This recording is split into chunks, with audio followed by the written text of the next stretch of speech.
안녕하세요. 부동산 법률TV입니다. 오늘은 잘못 받은 경매 빠져나오기라는 제목으로 강의를 시작하도록 하겠습니다. 자, 재산의 정식 수단으로 경매를 많이 생각하시는데 경매를 통해서 시세보다 상당히 저렴하게 매수는 할 수가 있습니다. 특히 권리분석이 좀 까다로운 특수물건 같은 경우에는 반값 이하로 매수하는 경우가 허다합니다. 자, 반면에 정보가 100% 노출되지가 않기 때문에 위험 부담도 그만큼 큽니다.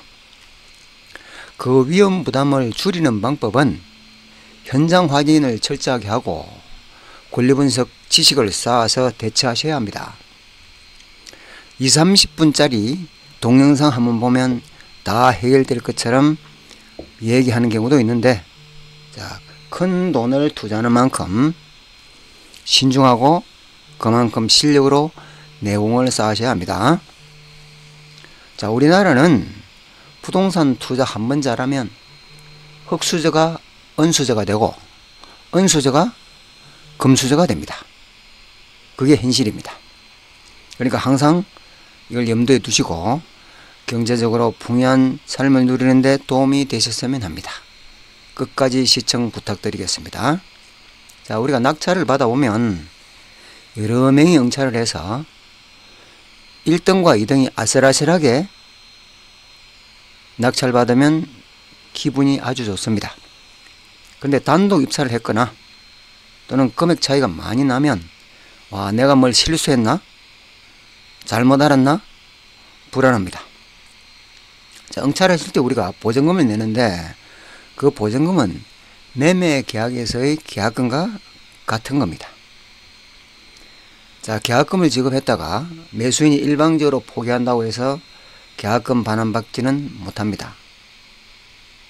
자, 경매수도 그 보증금을 반환받으려면 법에서 등은 특별한 사정이 있을 때 그 내용을 소상히 소명을 해서 받아내야 되는데 그래 호락호락하지가 않습니다. 그래서 그런 불상사가 생기지 않도록 응찰하기 전에 현장 조사를 확실히 하고 권리분석 등을 꼼꼼히 해서 문제가 있을 때는 응찰을 하시면 안 되고, 모르고 응찰을 했다가 낙찰이 되었고 낙찰이 잘못 받았다 싶을 때는 어떤 절차를 통해서 뭘 근거로 해서 빠져나올 수 있는지에 대해서 알아보도록 하겠습니다. 그러면 어느 단계에서 어느 대처법들이 있는지를 알아보도록 하겠습니다. 자, 매각계일 이전 단계는 그 전에 경매 절차에서 소상하게 설명을 드렸으니까 참고를 하시고요. 자, 매각기일에 일단 내가 응찰을 했고 낙찰을 받았습니다. 낙찰을 받고 보니까 뭐가 착오가 있었다는 생각이 듭니다. 자, 그럴 때는 매각기일로부터 일주일 후에 매각 결정기일이 잡혀 있습니다. 매각을 허가해 줄지 불허가해 줄지를 결정한다 이 말입니다. 그때 내가 뭔가 문제가 있을 때는 그 특별한 사유를 들어서 잘 소명해서 매각 불허가 신청을 하면 됩니다. 자, 매각 불허가 신청해서 받아들여지면 보증금을 찾아 나오시는 거고요. 매각 불허가 신청이 안 받아들여졌다, 매각 허가 결정이 떨어졌다, 그럴 때는 또 7일간의 항고 기간을 줍니다. 그때 항고가 없게 되면 7일 후에 그 매각 결정이 확정이 됩니다. 항고가 없으면 7일이 끝나는데 만약 중간에 항고가 있게 되면 이 확정되지를 않습니다. 그러니까 절차가 중단되는 겁니다. 만약 항고가 없으면 이 시점에 배당받고 채권자들이 다 끝냈을 건데 항고가 있게 되면 그 항고 기간만큼 그 기간이 늘어집니다. 항고가 기간이 상당히 많이 걸립니다. 1심만 해도 빠르면 3-4개월, 늦으면 5-6개월, 2심, 3심까지 가면 1년, 2년 걸릴 수도 있습니다. 그러면 채권자들이 그만큼 배당받는 기간이 늘어지니까 불이익을 당하게 됩니다. 항고는 무조건 다 허용할 수는 없고 그 항고를 규제한다는 차원에서 꼭 항고를 하실 분들은 돈으로 공탁을 하라 그럽니다. 자, 요 공탁은 이때 매각 결정을 할 때 매각 허가 결정에 대해서는 공탁을 해야 돼요. 허가 결정이라는 것은 절차가 진행될 것을 내가 멈추는 거니까 그때는 공탁을 해야 되는데, 매각 불허가에 대해서는 진행하지 않을 것을 내한테 빨리 진행시켜 달라 이 말이니까 불허가 결정에 대해서는 공탁을 하지 않습니다. 공탁은 허가 결정에 대해서 공탁을 한다. 자, 그러면 공탁을 할 때는 얼마 정도 공탁을 하느냐? 매각 대금의 10%입니다. 자, 내가 이걸 5억에 낙찰을 받았다. 그럼 누가 공탁을 하든 누가 항고를 하든 공탁금은 5천만 원입니다. 이때 항고하는 사람이 그 부동산의 소유자이거나 또는 채무자일 때는, 이 사람들 공탁했을 때는 이 항고에서 그 항고가 인용되었다는 말은 항고를 내가 한 게 이유가 있다 이 말입니다. 그때는 공탁금을 내가 찾아옵니다. 항고를 잘하는 거니까. 근데 기각이 됐다 그러면 택도 아닌 소리를 해서 날짜만 계속 연장이 됐으니까 그때는 공탁금을 몰수하는데, 어떤 식으로 하느냐? 채무자나 소유자가 공탁을 했을 때는 전부를 몰수합니다. 자, 전부를 몰수하고, 채무자나 소유자 이외의 자가 공탁을 했을 때는, 항고를 하면서 공탁했을 때는, 그때는 채권가 매수 신고인, 뭐 기타 이해관계인 이런 사람들이 했을 때는 요 매각대금의, 자, 이거 공탁금이 아니고요, 요 매각대금의 연 12%의 이자만큼을, 연 12%의 이자만큼을 몰수해서 이거는 전부 다 배당에 참여식입니다. 그러니까 요 항고 때문에 배당받아가는 사람들이 날짜가 늘어났으니까 그 사람들한테 혜택을 주는 겁니다. 그럼 연 12% 이자 정도, 이자라면 뭐 기간이 얼마 정도 가겠느냐 봅시다. 5억에 대한 연 12%니까 한 1년 정도 채 못 가서 이 5천만 원이 다 소진됩니다. 우리 1심에서 끝나면 남은 걸 좀 찾아올 게 있지만 2심, 3심까지 넘어가면 뭐 거의 다 이것도 다 몰수가 된다고 봐야 돼요. 그래서 이것들은 배당재단에 같이 참여시킨다. 항고가 없으면 결정기일로부터 7일 있으면 확정이 됐을 것이고, 항고가 있으면 항고라는 절차를 거쳐서 이제 확정이 됐을 겁니다. 확정이 되면 실무상으로 3일 내에 채권가 매수 신고인에게 당신이 낙찰받은 낙찰 대금의 잔금을 납부하십시오 하는 기한을 정해줍니다. 언제까지 납부하라 그러니까 그때까지 납부하면 되는 겁니다. 그러면 낙찰받은 사람은 그 기한 전까지 돈 되는 대로 아무 때나 납부하면 등기를 하지 않더라도 낙찰대금 완납하는 순간 소유권은 자기한테 넘어옵니다. 그럼 돈이 들어왔으니까 그 다음에 이제 배당을 하게 되는데, 이거 보통 배당 기간이 한 4주 정도 걸립니다. 배당표도 작성해야 되고, 또 각 채권자들은 내가 얼마 배당받을 거다 채권 계산서 작성해서 제출도 해야 되고, 그다음 배당받을 사람들한테 통지도 해야 되고, 그런 기간을 한 4주 정도 거쳐서 이제 배당이 되면서 이제 끝나는데, 자, 그러면 내가 빠져나오기 위해서 불리한 상황에서 어떠한 조치를 취할 수 있느냐? 아까도 말씀드렸지만 매각 기일로부터 일주일 내에 매각 불허가 신청을 해서, 이때 제출하는 게 매각 불허가 신청서, 법원에 이걸 제출하고, 자, 그 다음에 확정될 때까지 요 일주일 동안 항고 기간이 있어서 항고를 하는 것이고, 항고 기간이 없으면 항고가 없으면 일주일, 그때 하는 게 적시 항고입니다. 이거는 7일의 불변 기간이라 그러는데, 이거는 7일 딱 정해져 있어요. 항고할 수 있는 기간이. 그때는 항고장을 제출합니다. 자, 그리고 확정이 되고 나서 대금 납부할 때까지는 아직 잔금이 납부 안 됐죠. 자, 그때는 이때 매각 결정 자체가 잘못됐으니까 매각 허가 결정 취소 신청을 합니다. 취소 신청서를 제출하고, 자, 대금이 납부됐습니다. 잔금을 납부하고 나서 배당을 할 때까지는 그때는 돈은 물론 은행에 있겠지만 관리는 법원에서 하고 있으니까, 자, 우리 판례가 매도인의 담보 책임에 관한 규정을 준용한다 이렇게 되어 있습니다. 그래서 매도인의 담보 책임이 보면 매매 계약이 잘못됐을 때는 그 계약을 해지하고 자기가 준 돈 돌려받는다. 그래서 해지하고 대금을 반환 청구하면 된다. 근데 배당까지 끝났다. 자, 매각 대금을 완납하면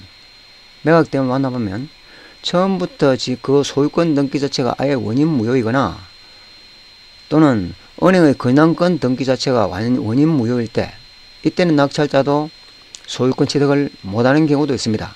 예외적으로. 그런데 대부분 대금을 납부하면 낙찰자한테 소유권은 넘어가고 그 부동산의 대가가 낙찰 대금입니다.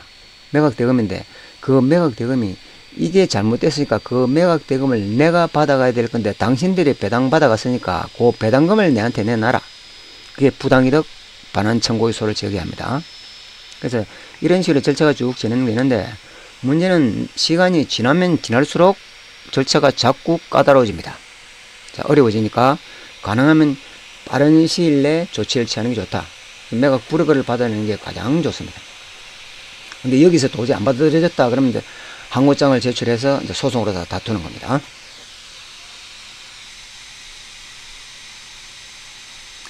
자, 경매를 잘못 받았다 싶을 때 빠져나오기 위한 핑계, 근거 법적 조문이 민사집행법 121조입니다. 자, 121조에 대해서 간단하게 보도록 하겠습니다. 자, 첫째, 강제집행을 허가할 수가 없거나, 자, 처음부터 강제집행이 허가되어서는 안 될 게 잘못됐다 이 말입니다. 강제집행이 진행되려면 적극적 요건과 소극적 요건 이런 걸 다 갖춰야 되는데, 자, 적극적 요건이라 하면 채무자에게 당신 재산을 강제 집행을 하겠습니다 하는 송달이 이루어야 되는데 송달이 없었거나, 또는 공유자 우선 매수 신청을 할 수 있도록 통지가 되는데 통지가 안 됐거나, 강제 집행을 하려면 대부분 집행문을 부여받아야 되는데 그 집행문 자체가 잘못되었거나, 뭐 그런 사유들입니다. 자, 그 다음에 집행을 계속 진행할 수 없을 때, 자, 채무자가 다퉈서 판결을 받아서 이 경매 절차를 취소하라는 취소 판결을 받았거나, 자, 일시 정지를 명하는 정지 사유가 있거나, 변제나 변제 유예 등으로 채권자가 언제까지 돈 갚을 때니까 요번에 경매 연기시기 달라고 할 때 그 승낙을 해서 연기 신청서가 제출되었거나, 그래서 우리가 경매 물건을 보면 취하됐다, 취소됐다, 정지됐다, 연기됐다 이런 말 용어들이 많이 나오는데 대부분 그게 여기에 해당합니다. 자, 두 번째, 채호가 매수 신고인이 부동산을 매수할 능력이나 자격이 없는 때, 이때 능력이나 자격이라 하면 경제적 능력이나 자격을 말하는 것은 아니고 무능력자가 응찰을 했거나, 그리고 이 경매 절차에 참여할 수 없는 채무자나 집행관이나 감정인이나 집행판사나, 그러면 이 경매 사건을 담당한 법원 공무원이나 이런 사람들이 참여했을 때, 자, 세 번째, 부동산을 매수할 자격이 없는 사람이 요 위에 2번에 해당되는 사람들이 물건이 탐이 나니까 다른 사람을 내세워서 매수신고를 했을 때, 자, 네 번째, 채호가 매수신고인, 그 대리인 또는 채호가 매수신고를 내세워 매수신고를 한 사람이 108조 각호 어느 하나에 해당될 때, 요 108조가 뭐냐 하면 질서 위반자입니다. 입찰 담합을 했거나 입찰 법정을 소란을 피웠거나 이런 사람들은 보낼 수 있는데 그 사람들이 밖 안에 못 들어가니까 다른 사람을 통해서 낙찰받았다. 자, 다섯 번째, 최저 매각 가격의 결정. 최저 매각 가격을 정하는데 당연히 그 감정가에 포함되어야 될 특정 부분을 배제시켰거나 또는 포함돼서는 안 될 부분이 포함됐거나, 자, 법정상권이 성립되면 당연히 그 담보 가치가 떨어질 건데, 그 부동산 가치가 떨어질 건데, 그런 게 고려가 안 됐을 때. 자, 그 다음에 일괄 매각 결정. 토지와 건물은 당연히 같이 일괄 매각이 되어야 되는데 각자 소유자가 달리 낙찰이 되도록 개별 매각을 했거나, 자, 매각 물건 명세서 작성에 중대한 흠이 있을 때, 이게 중요합니다. 매각 물건 명세서는 법원에서 작성하는 것이고, 법원에서 작성한 요 매각 물건 명세서에 흠결이 있을 때는 불허가 신청에 대부분 다 받아들여 줍니다. 매수인이 인수해야 될 대항력 있는 임차인이 있는데 그 임차인이 거기 기록되지 아니한 경우, 전입 일자를 잘못 기록한 경우, 보증 금액을 잘못 기록한 경우, 농지증을 첨부할 필요도 없는 사건인데 농지증 첨부를 해야 된다고 기록한 경우, 뭐 등등입니다. 자, 그 다음 천재지변 금액의 자기가 책임질 수 없는 사유로 부동산이 현저하게 훼손된 사실. 자, 낙찰을 받아서 현장에 나가보니까 매각 물건 명세서 부동산 표시하고 다르게 토지가 많이 멸실되었거나 건물에 큰 훼손이 있거나 뭐 등등입니다. 부동산에 관한 중대한 권리관계가 변동된 사실이 경매 절차의 진행 중에 밝혀진 때, 자, 이순이 임차인이 말소 기준 걸린 최선순위 근황권의 채권액이 얼마 안 되니까 대의 변제를 함에 따라서 자기가 최선순위가 되고 낙찰자가 생각지도 않게 그 임차인을 인수하게 됐을 때, 자, 유치권자가 있을 때, 뭐 등등입니다. 자, 요 7가지가 우리 법에서 이야기하고 있는 매각 불허가 신청, 그 다음에 항고, 매각 결정에 대한 취소 신청 등등을 할 수 있는 근거입니다. 이걸 근거로 해서 그 내용을 소상히 소명하고 경매 절차에서 빠져나올 수가 있습니다. 물론 방금 내가 간단하게 설명드렸지만 이거 위에 판례는 수없이 많습니다. 법원에서는 대부분 이 기준 잣대를 엄격하게 적용하려고 노력을 많이 합니다. 그런데 그것도 애매한 부분이 많기 때문에 여기 있는 중대한 흠이나 또 현저하게 훼손됐다, 이런 건 상당히 주관적인 경우입니다. 그래서 자기가 어떻게 신청서를 작성하느냐, 항고장을 작성하느냐에 따라서 법원에서 받아들여주는 경우도 있고 안 받아들여주는 경우도 있습니다. 자, 예로서 이번에 그 대상 물건이 농지일 때는 매각 공고를 할 때 농지 취득 자격증을 첨부를 요한다, 첨부하지 못하면 보증금을 몰수한다는 특별 매각 조건으로 공고를 하는 경우가 있습니다. 농지 취득 자격증이 신청을 했지만 못 받았습니다. 그럴 때 그 내용을 소상하게 밝혀서 소명을 해서 매각 불허가 신청을 하면 경우에 따라 어떤 부분에서는 불허가 신청을 받아들여서 보증금을 반환해 주는 경우도 있고 안 해주는 경우도 있습니다. 그러니까 그건 그만큼 주관이 조금씩 개입되니까. 그리고 만약에 농지 취득 자격증이 안 나왔을 때 그때 부산고등법원 판례 등을 바탕으로 해서 또 행정심판이나 소송을 통해서 받는 방법도 있습니다. 다음 기회에 설명드리도록 하겠습니다. 설명드린 내용들을 참고하시기 바랍니다. 도움이 되셨다면 구독과 좋아요 부탁드립니다. 다음 기회 풍요와 행복을 추구하는 부동산 법률 TV였습니다. 감사합니다.